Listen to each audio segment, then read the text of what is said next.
Just a quick word on guilty pleasures, for lack of a better term. Things like watching television, playing computer games, etc. I get the sense that some people perceive these as unequivocally bad and to be avoided. I don't agree with that perspective. Indeed, I think they can be beneficial provided two things. First is that you deliberately make the decision to do them. In other words, it's not just that you're working and you're bored and you find yourself going over to miniclip.com.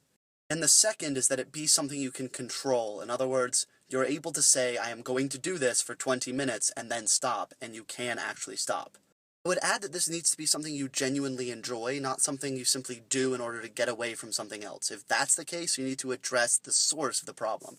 So in my case, I used to browse forums a lot, and I realized I didn't particularly enjoy it, but it was a means of getting away from doing work I didn't want to do. The way I addressed that was, first of all, I recognized the pattern. Second, I recognized that I needed to stop doing it, so I simply rededicated myself to my work.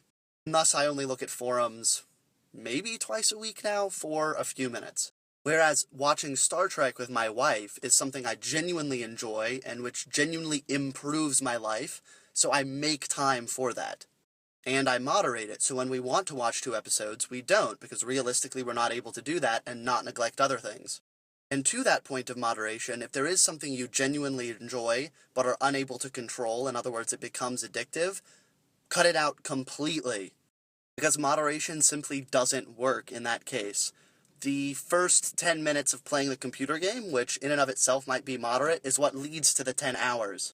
And a very important principle which underlies all of this discussion is that in improving your quality of life and making yourself happier, you make yourself more productive.